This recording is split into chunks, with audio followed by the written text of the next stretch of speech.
Well, guys, another week's gone by, another lesson was learned. And this one's a little bit non-traditional, like doing the total wrong thing can actually teach you something. And I'm going to share that with you on this week's Tuesday Morning Tech Tip from Pugliese Speed Shop. Well, obviously, we're a little empty here, right? Well, let me look around. About as empty as we'll ever have it, but the big project that we were working on, not in here right now. And we're still working on it.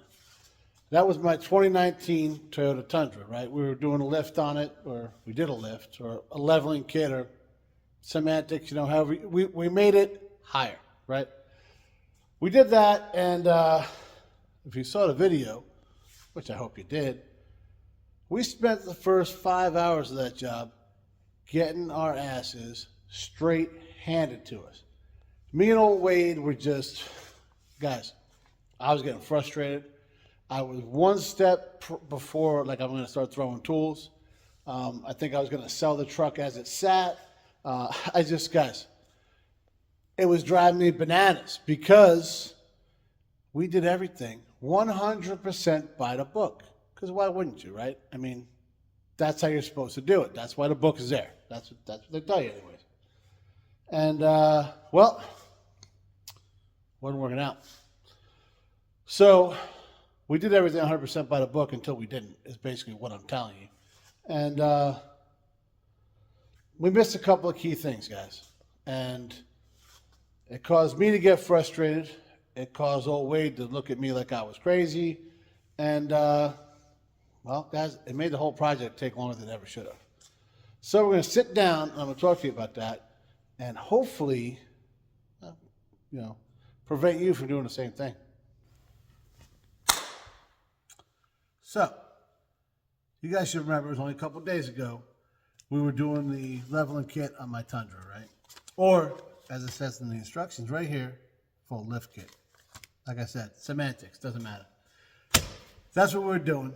And, well, you can tell it's covered in, like, greasy handprints because we use it. So, before we even started, we read through the directions. You guys saw in the video, old Wade was over here in the corner reading through it, and it was dead on, right? He's making sure we knew everything.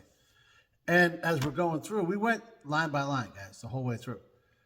As we're going through, it says, well, first it tells you, take off the upper ball joint and, break that loose and drop the A-arm out of the way. Before you do that, though, it tells you, pull the ABS wiring off, and it's like a note in here that tells you, like, be careful, this will break, which my buddy Jason had already, given us that little tech tip.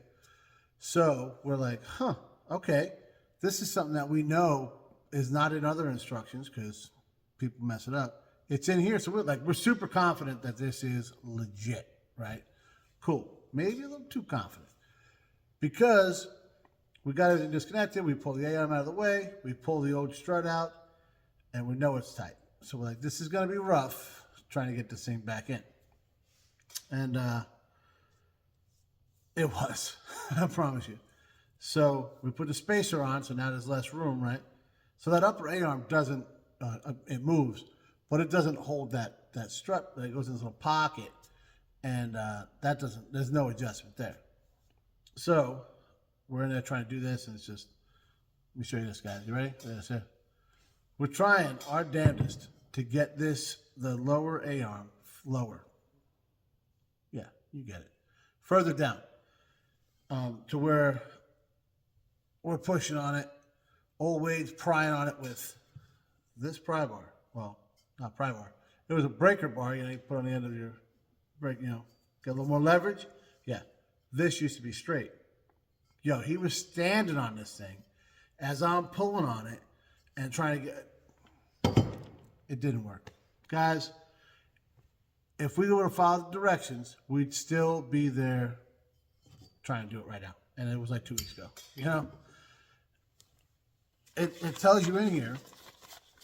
And like I said, it was it was legit. And there's like one part where it tells you like attach this, yada yada yada, and not to strike the steering knuckle. How to do it so you don't want to bust the ball joint, you don't want to rip the boots, and it's all little ways on how to do this, how to not make these mistakes. I'm like, awesome, thanks guys.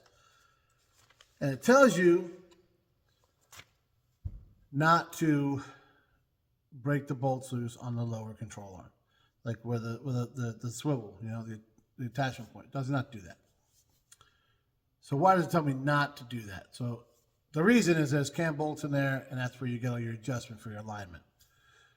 So okay, it's going to the alignment shop either way, right? It even says it in the kit to do that within 300 miles, which I think that's a little generous. But either way, we want to get that done. So I'm going to find it right quick, but that's the different part.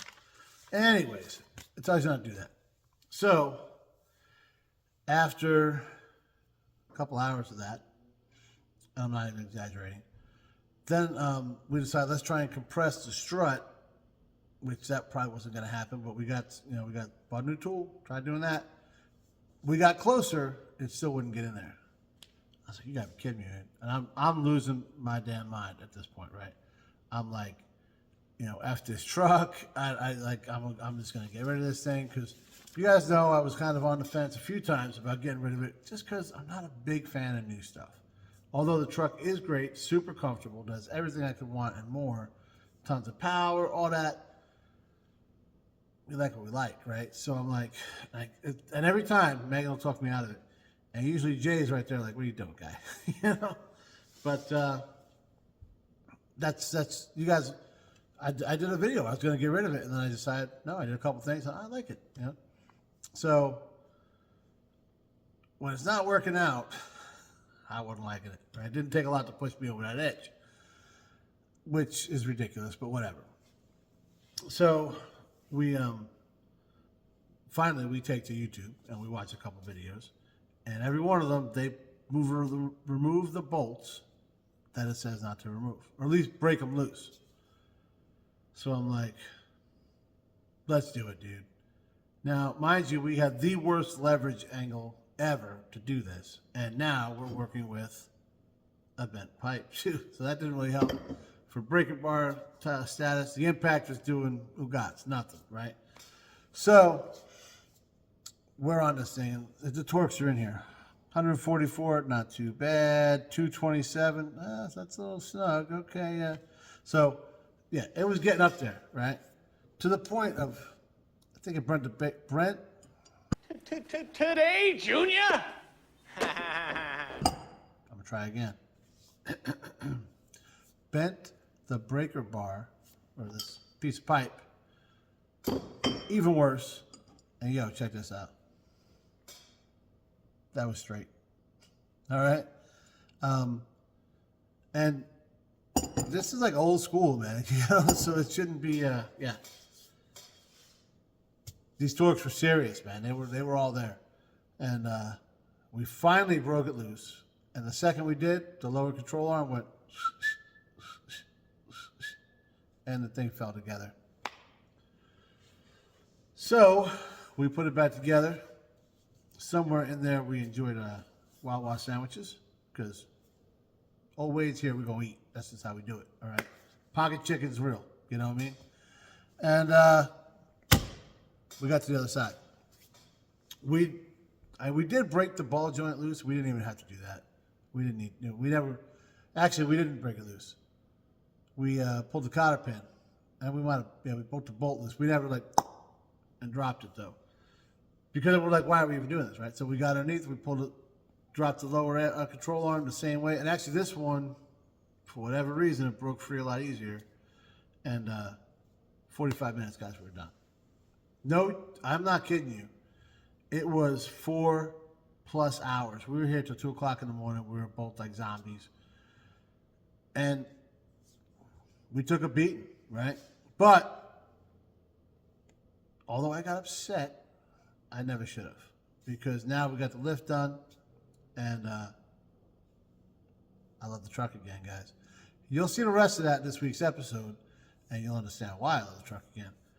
But Yeah, so as I look through this list, and here's what we're looking at. Now it says '07 plus Toyota Tundra. I'm thinking that means higher years, you know. But, and everything's pretty legit. The torques are dead on because we actually looked at them against like the specs online and everything. Because once we had that one little thing, we're like, So then we start looking at other stuff here, right? I got the kit to, for the differential drop, right? Diff drop, what do you want to call it? This is for Toyota Tacoma, Tundra, 4Runner, FJ Cruiser, and Sequoias. Now, the 4Runner of the Tacoma is pretty much the same suspension. The Tundra and the Sequoia is pretty much the same suspension. I got no idea about FJ Cruiser, so I'm not even going to try and lie to you. But this is a few different vehicles, right? Makes me think the other kit's for a few different vehicles too. And maybe that's what the problem was. I'm not sure. But these guys were real good at giving me a lot of different things here, like a 1-inch spacer, like what it'll actually equal out to. And I don't know why that needed to be a sticker, or why I needed 2 of them, but they did. And so it was Supreme Suspensions. These guys are all about some stickers, right? Keychains, air freshener with a trophy truck on it. That's awesome, but I'd rather have that line fixed in the directions. So the kit's been good. I do like it now that, like I said, once we figured it out, that went fine. We had a little, one of the videos we watched where the trick says, hey, don't try and battle the sway bar in, just move it. I did. Everything felt, moved the truck. I pulled it back, pulled it forward, fell right in. So that was good. That wasn't in here. That probably should be, because that would have been nice. I said the diff drop, flawless. And what do you call it? So the only thing I didn't like about the diff drop is not these guys' fault. It's Toyota's engineering of trying to get the nut up above. You guys saw in the video. That was rough. So it would have been better if we had to do that, but that ain't their fault. And then it's just blocks in the back, which, that's simple. I did it differently than they say to do it in the instructions. Their way is probably safer, but safety third, guys. It worked, and that's all there is to it. So I guess the tech tip is, now that I rambled for 10 minutes to tell you this very simple thing, do your research. I read this instruction and I got after it. Now, I bought this thing a year and a half ago. So maybe they've updated it. Maybe I could have gone to their website and there was something on there or if I watched all the videos and then I probably should have done that and saw it actually worked and why they said not to do all that. I didn't do all that. I did some research on it. I said, this is the kit I want. And I read it, and the price had a lot to do with that, guys. I'm not going to lie. But, know what you're working with. That's what there is there, because if I did a little more research, I probably would have broke that bolt sooner. Who knows? I'm pretty stubborn. Maybe I wouldn't have. But now you guys know.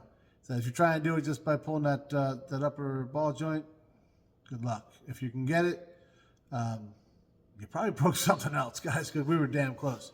But hope this helps, and I hope you guys tune in on Friday and see what this truck looks like, because I think you're going to dig it. Thanks for watching, guys.